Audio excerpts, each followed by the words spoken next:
Welcome back to Stay Treat 2020 by Udefine Wellness. I'm Michelle Jolly, the Wisconsin Sales Director for Udefine Wellness, and I'm your host today.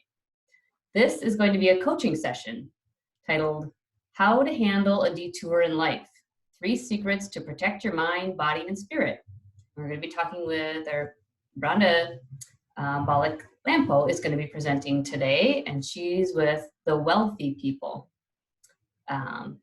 Owner and founder of WELLthypeople.com, author of God Winks and Miracles Happen, a story of true love, faith, and hope.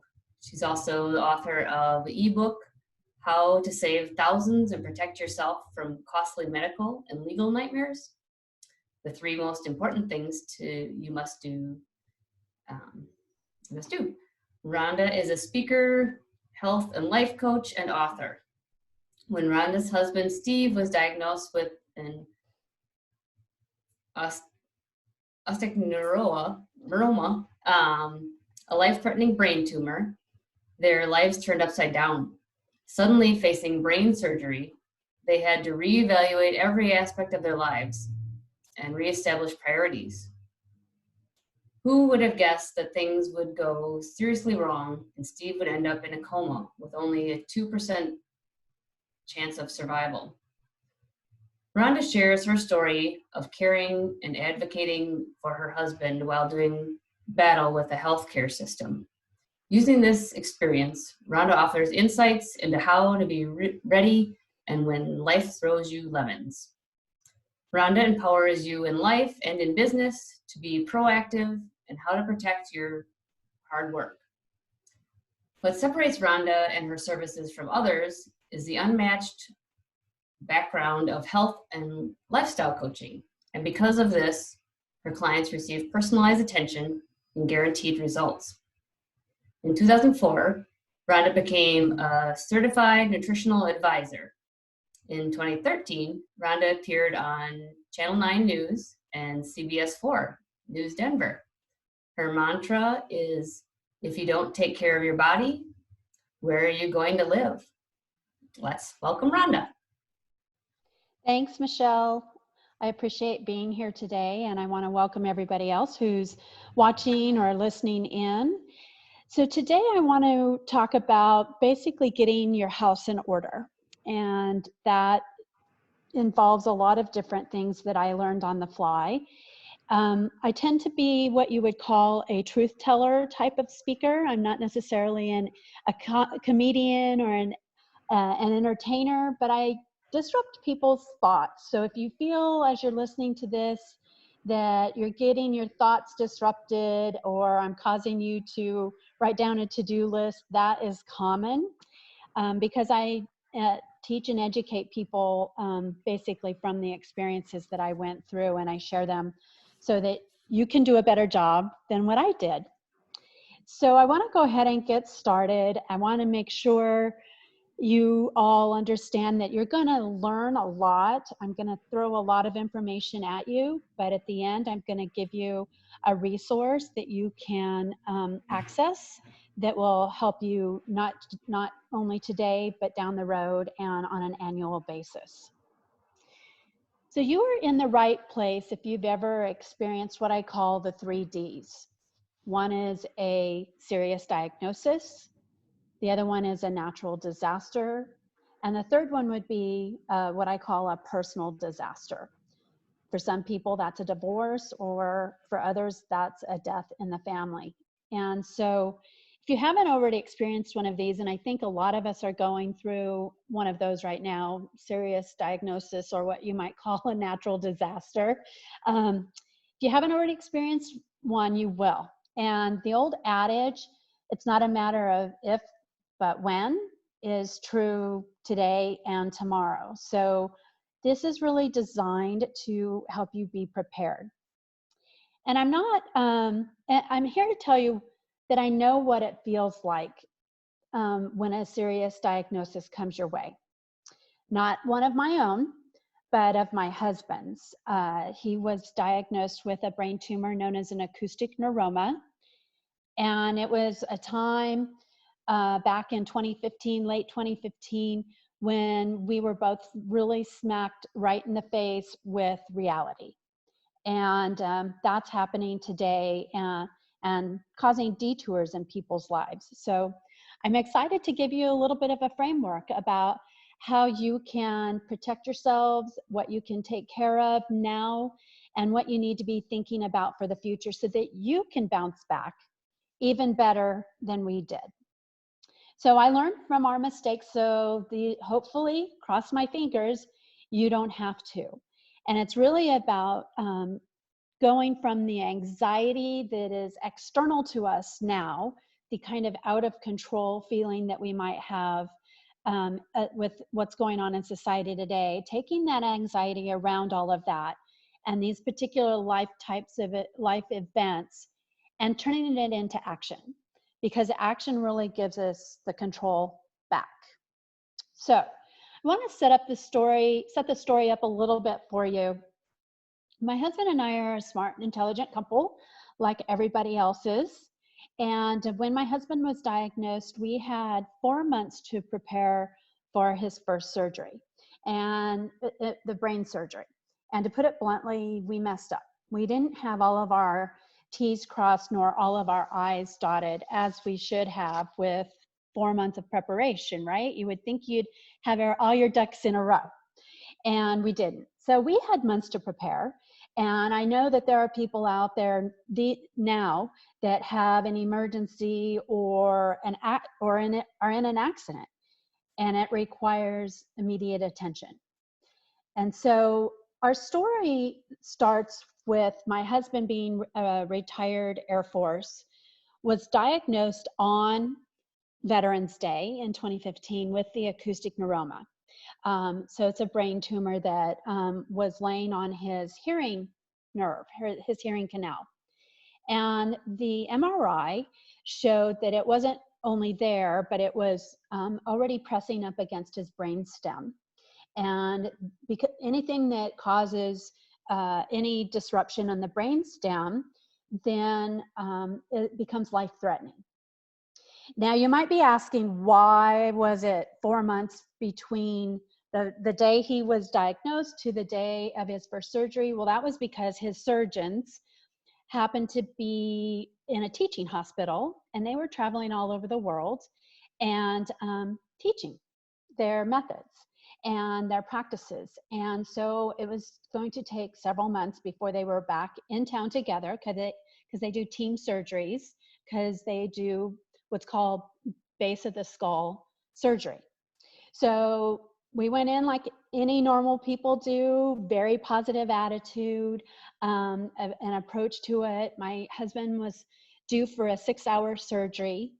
And at the 6-hour mark, the surgeons came and found me to tell me that they not only took his acoustic neuroma, but it happened to be wrapped around his facial nerve.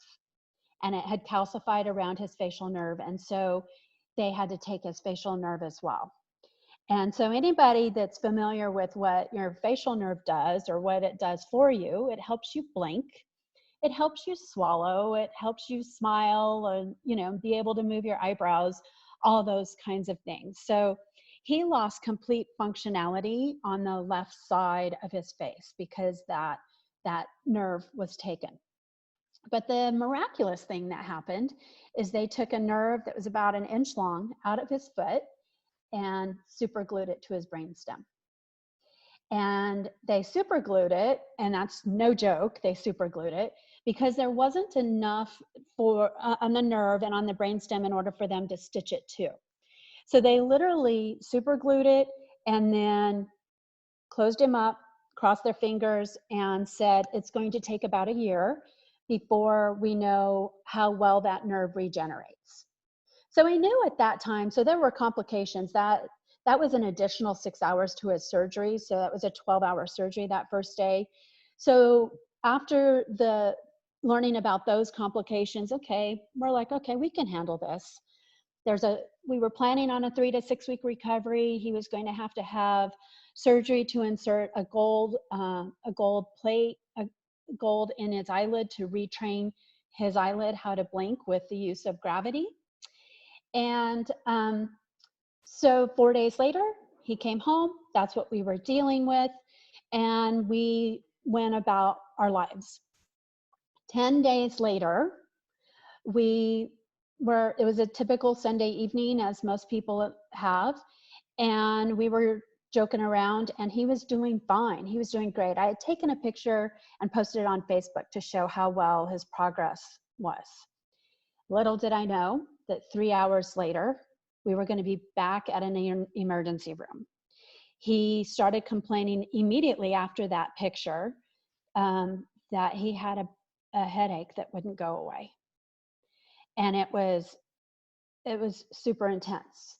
And when he had come home, his discharge orders were to keep track of the pain medication that he was taking. So I had noticed that he had taken 2 oxycodones in an hour, and it hadn't touched the headache. And I immediately thought, not knowing any different, that he had overdosed, and he was still sick and not getting any relief from that. So as we were told, if anything happens, go to the nearest emergency room. So that happened to be for us about 10 minutes away. I loaded him in the car at midnight, got him to the emergency room about 12:30, and they immediately took a look at him and started treating him as a stroke victim, because he had that left side of his face that looked like he had a stroke. So they weren't paying attention to what I was telling him, that he had the neuroma. You could very visibly see a scar there. They weren't really listening to me and paying attention to me, which, as I later discovered, that turned into 12 hours of me, 12 hours before I could get him transferred back to his surgical team. And during that particular 12 hours, the hospital was supposed to, the ER actually was supposed to give him a spinal tap and administer general antibiotics, and they did neither.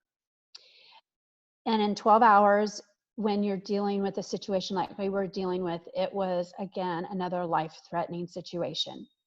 So 12 hours later, through all of the hassles of getting him medically transported and all of that, in hindsight, for me, being 2020, I would have spent the 30 minutes at midnight driving him back to his surgical team versus going to the closest ER. But right, you live and you learn those kinds of things.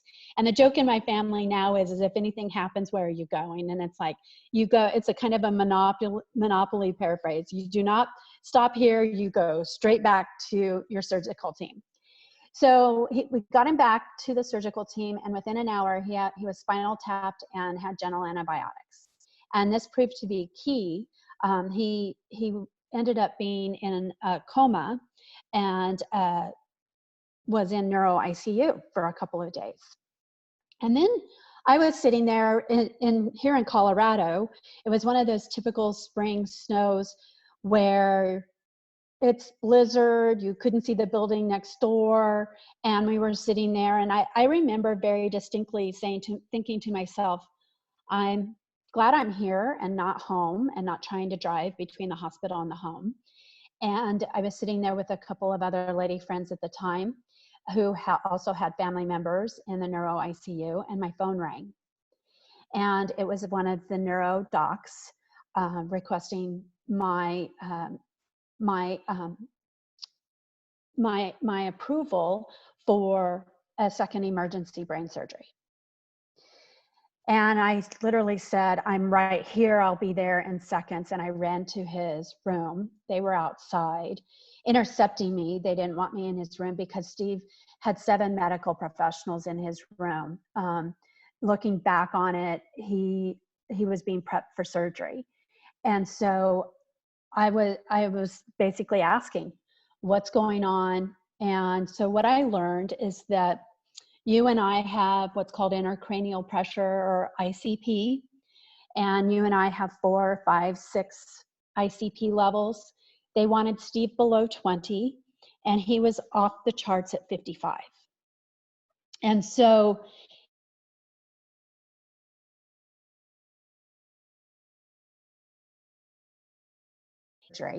within 20 minutes. well, obviously I gave them my consent, and he was whisked off to surgery. And it was 3 hours later when I was talking with a neurosurgeon who was on call that day.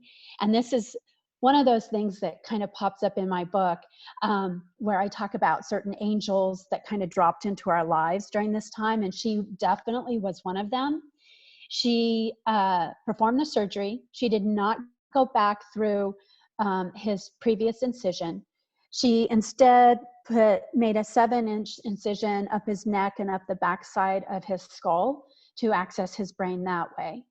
That particular bone that we all feel at the back of our head was cut out and set aside.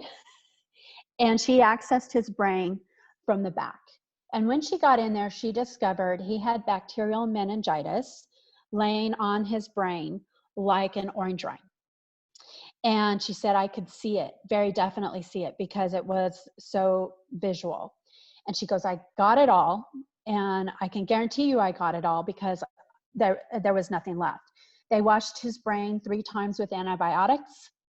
And for a second time, closed him up. They recreated that bone with what I call cosmetic concrete, and closed him back up. And again, crossed their fingers and hoped and prayed that, we'll see what happens with this. Well, as I previously mentioned, Steve was in a coma. He was obviously in a coma after the surgery as well.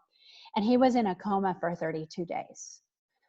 When you have someone in a coma, and particularly a loved one, you don't know, 1, if they're going to survive, 2, how they will survive, and how that's going to affect your life and lifestyle going forward. And so the next day, the department head of the neurosurgery department and his right-hand man were talking with me and providing me with further information that I needed to know. Because Steve had what you would call the trifecta. The trifecta was not just the gram-negative bacterial meningitis, but also ventriculitis and hydrocephalus, of which none of them you generally recover from. They gave him a 2% chance of surviving. And I said, this is your area of expertise. I have full confidence that you'll figure it out. And I'm here to make decisions and provide consents whenever you need them. I'm here for moral support, whatever is needed. And they just kind of looked at me. I remember they just kind of looked at me. He's kind of handling this really well. Well, I started compartmentalizing my life and how I was going to handle this, because I really had no idea how long it was going to be and how it was going to affect us. So kind of backing up a bit, when Steve was researching his surgical team, I remember him telling me very distinctly that he wanted to go with these guys because they had 30 years of experience. And the neurosurgeon said, Steve, if anything goes wrong, you have an entire neurosurgical department here at your disposal. Little did we know at that time that we would need all 14 neurosurgeons in the neuro ICU to put their heads together and to keep trying things with Steve. And because none of them had seen that trifecta of those 3 diagnoses in one person. And so 32 days later, Steve started coming out of his coma. And I'll backtrack just a little bit, because I think this is important to note that when Steve was in the coma, I had very good relations with the nurses and doctors. They were telling me things that they might not have normally told me, because I was asking a lot of questions, not questioning what they were doing. It was questioning so that I could better understand the situation. And so when I would call the nurses, they were very forthcoming with me as to how well Steve did overnight, how he was doing during the day. And so I got a lot of trust, I guess. I established a lot of trust with the nurses. And so one of them specifically told me during morning rounds that they were discussing giving him a trach. And I thought initially, oh my gosh, a trach, because you see those in the movies, right? And you're like going, that's like the worst case scenario. Well, she explained to me why it wasn't bad, why it was a good thing for Steve, and why if I walked into his room, I didn't need to be shocked. And literally 2 days later, I walked into his room and he had a trach. So I knew the whole situation as to why that was important. So when he started coming out of his coma, obviously everybody was excited, because the doctors, I don't think, really expected him to come out, start coming out of the coma. But when he was coming out of the coma, he jokingly says today that Hollywood does not do coming out of a coma justice.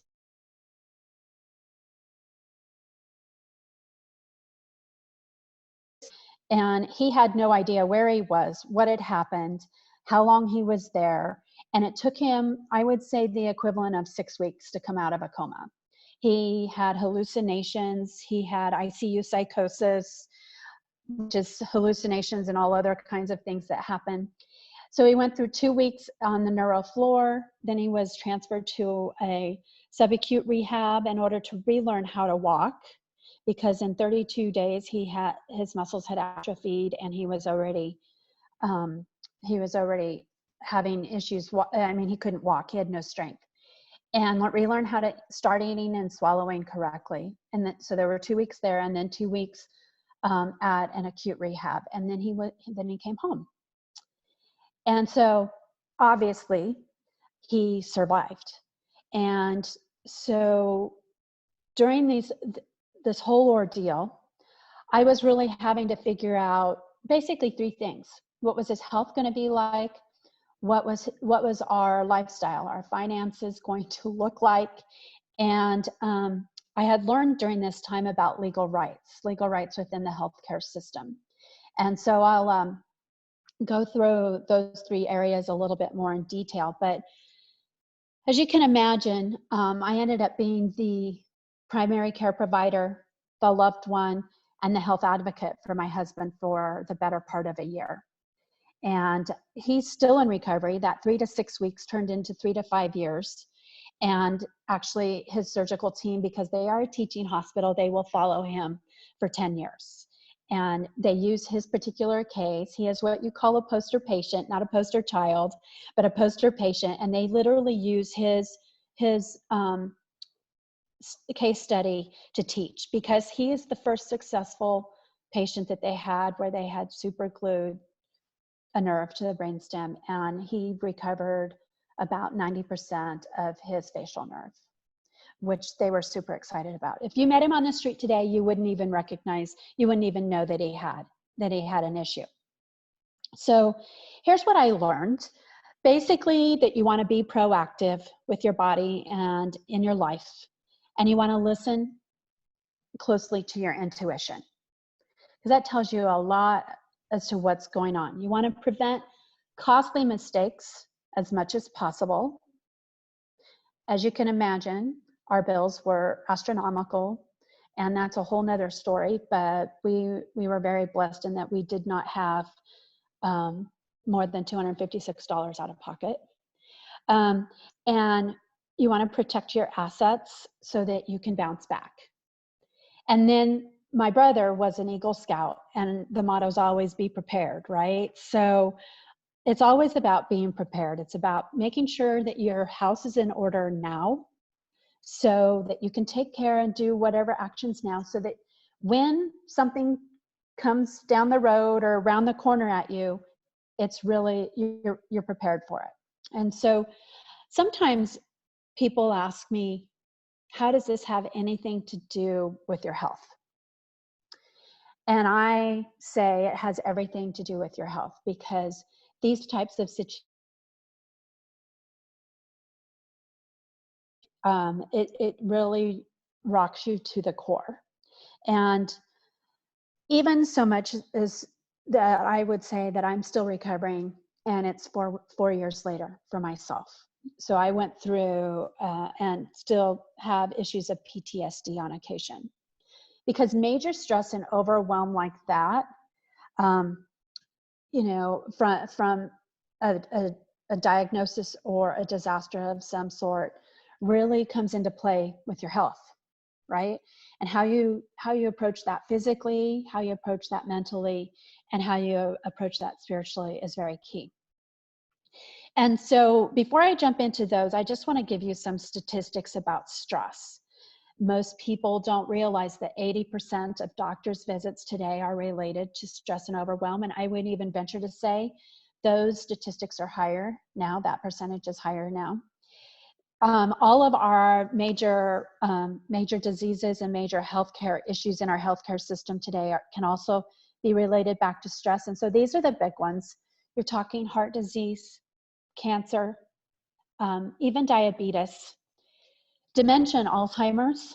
That's very, very definitely something that's related to stress, and even weight gain or loss, right? Some people eat under stress, some people don't eat under stress. So in any case, these can be related back to stress and overwhelm, and back to the three secrets that I was just sharing with you in order to really know how to take care of yourself and your family. So I'm going to go through those three areas with you really quickly. And like I mentioned earlier, at the end, I'm going to give you my email address where you can email me, and I will email you a resource that you can have on hand. So number one is your health. I am a believer, and I teach all the time in my coaching practice that your health is your number one asset and your number one priority. If you don't have it, you can't do anything else in life or enjoy a lifestyle. And health for me really means, in our case, it means the marrying of the medical model and the holistic model, being able to use whatever you need for yourself at that time. I previously mentioned your mind, body, and spirit, your mind staying mentally healthy. And I did that through a number of ways, but you can write in a gratitude journal. Write down what you're grateful for. If you focus on what you're grateful for, more good things will then tend to happen. Your body. I was very active, ironically so. I didn't realize this, but going in and out of a hospital multiple times a day, I got a lot of exercise. And so being active and walking a lot helped me with my stress. And then spirit. Having obviously a spiritual community, whatever that might be for you, however that looks for you, it's very important to have that support from that community as well. I'm an advocate of eating as much of a plant-based diet as you can. We know that the Mediterranean diet, there's also the blue zones. If you're not familiar with blue zones, Dan Buettner, and you know, it's just key to eat as much plant-based as possible, because I grew up taking vitamins and taking supplements. I find it very key that you fill what I call your dietary gaps with food supplements, so that you fill those gaps, so that you have whole health really working to your advantage. Know your numbers. And a lot of doctors, medical doctors, say this as well. Know your numbers. Know what your blood pressure is, what your resting heart rate is, what your oxygen sat levels are. Those are key right now. What your cholesterol is. And I say not just know what Western medicine likes you to know, but know what Eastern medicine likes you to know as well. Your vitamin D levels, only obtained through an alpha hydroxy test. There's a rise of knowing magnesium levels and those things as well. And so knowing your numbers is just really key, because that allows you to advocate for yourself, or in the case for a loved one. You know what is their what's their normal. So when they're outside of normal, you know how to help themselves.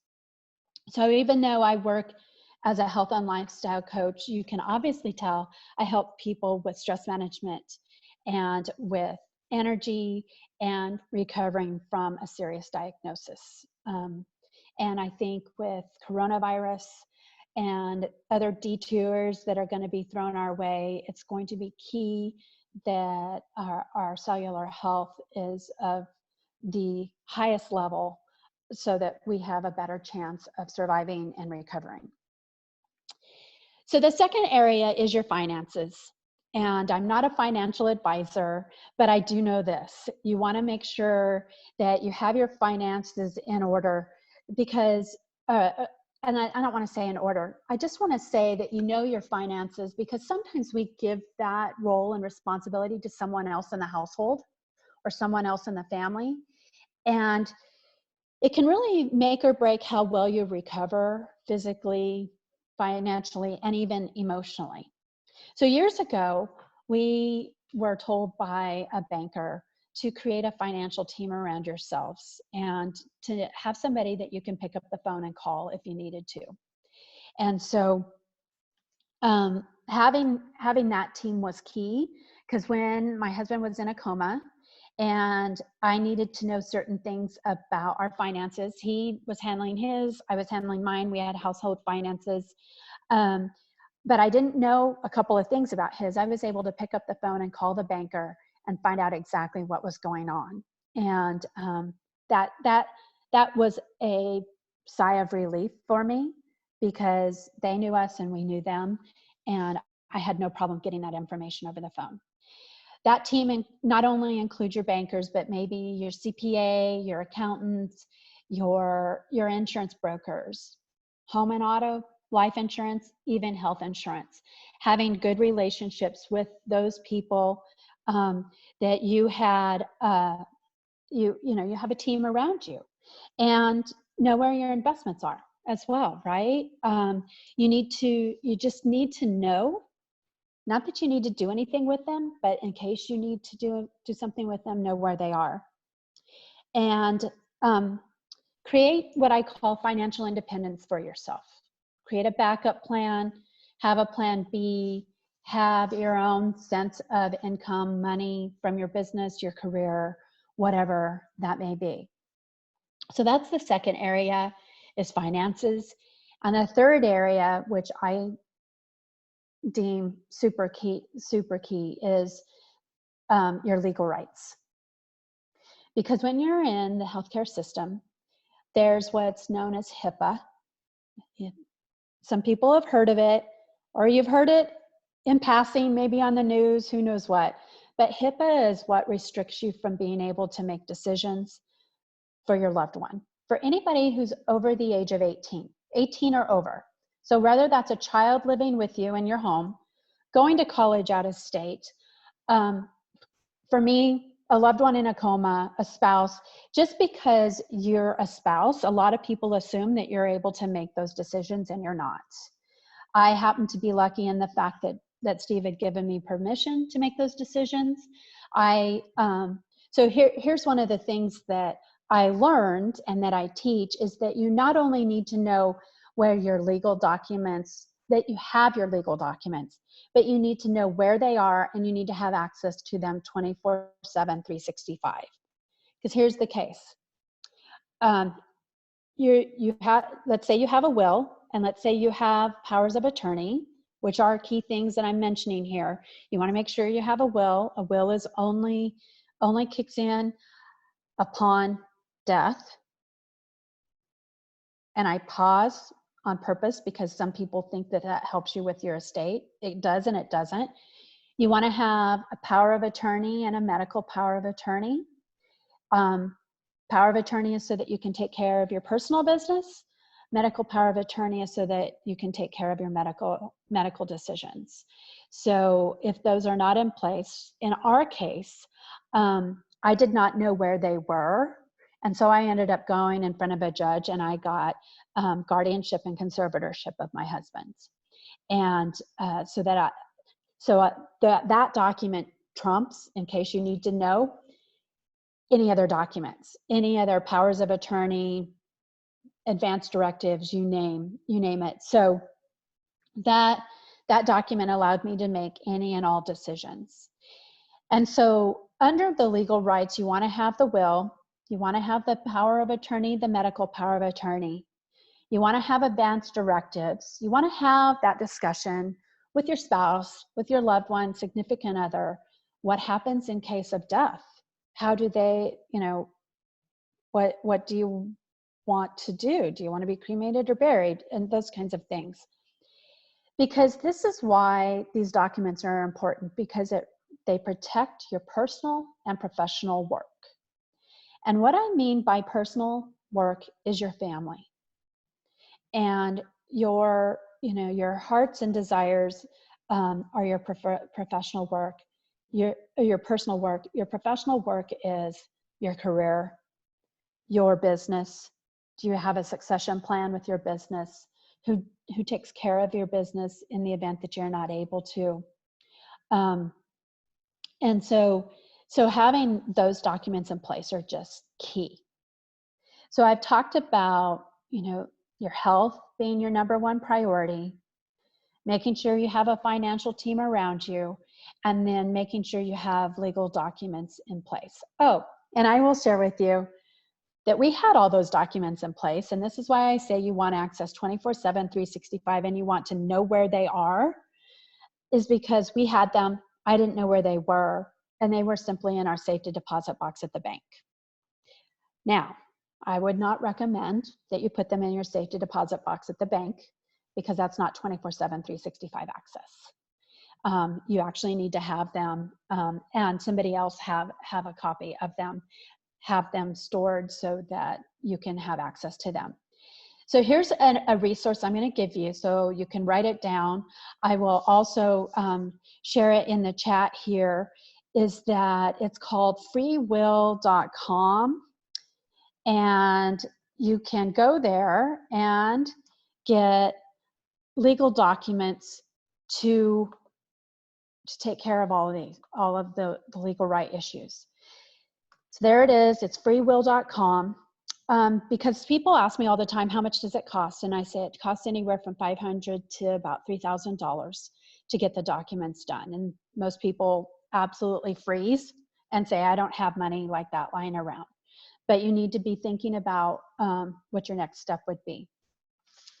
And so freewill.com is a great place to get some legal documents taken care of, and it's free of charge.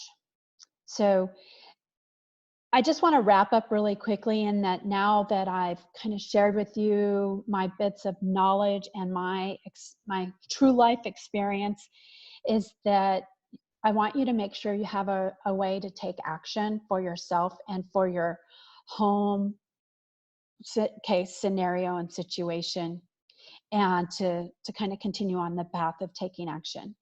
So I'm going to give you my email address. So it's Rhonda at WELLthy, and WELLthy is spelled WELTHY, because we're about wellness and wealth, creating a great lifestyle. So it's thewellthypeople.com. And email me, and I am going to email you back what I created. It's called your Cover Your Assets CYA checklist. And it really goes through these particular areas. You can quickly check off what you already have taken care of, at least identify your next step, and keep it handy for when a major life change happens, or annually when you renew your insurance or whatever. This is something you look at as well, to make sure you're getting these 3 things in place. And so, anyways, you can email me for that Cover Your Assets checklist. I'm happy to give that to you. That's a resource, and that you can have. And I always ask that you pay it forward. So pass it along to other friends and family members, because I can guarantee you that there are people who have never thought about any of these things, and they think, because I'm married or because I've done a few things in my life that I'm good to go. And so my specialty is really helping people up-level their current health, and up-level it so that people can enjoy their lifestyle and enjoy their life even more so. And Obviously, the goal is to do that without any health concerns and without any financial or legal issues as well. So I think we have a few minutes. I see a few. Anybody has any particular question for me that I can answer, you can email me with any questions as well. I'm happy to do that. And just share with you what I've learned. Let's see here. Yeah, so let's see, I'm just gonna look at the chat here. So Kim's gone through a similar situation, and the stress is unbearable and crazy. It is. I say I got my salt and pepper hair from my husband being in a coma for 32 days. Let's see. Give copies to your healthcare providers to put in your medical charts. That's key. But if you're traveling and if you're outside the country, you still need to have your documents on you, or have access to them, be able to access them. And let's see. Oh, a great question. Any suggestions on how to get individuals to fill them out that keep putting them off? Well, I would say right now, coronavirus, COVID-19 that's going around, is a perfect time to have that discussion. As we've seen and heard in the news, that there are people who are going in a coma, going on ventilators, going into the ICU, and people are all of a sudden realizing, oh my goodness, I didn't think that this would happen to us. And some of them are not making it, right? So this is a good time to have that discussion. And if you have children who are 17, 18 years of age living in your home, just do it for them. Do it for them. Do it for a graduation from high school present, whatever you want to do, because if they're out of state and they have some health issues going on, you cannot swoop in and make decisions for them. And you hope that they're conscious and able to make their own decisions, but you just never know. So Kim's asking, what's the name of the document that trumps everything? It is called Guardianship and Conservatorship. So guardianship is the best kind of reference I give you is Britney Spears, the pop music artist. Her dad has guardianship and conservatorship over her.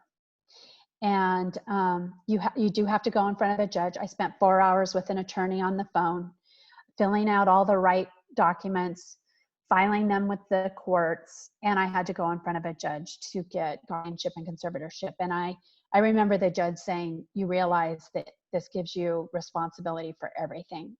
And I said, I already have the responsibility for everything. I just need the legal document to prove it.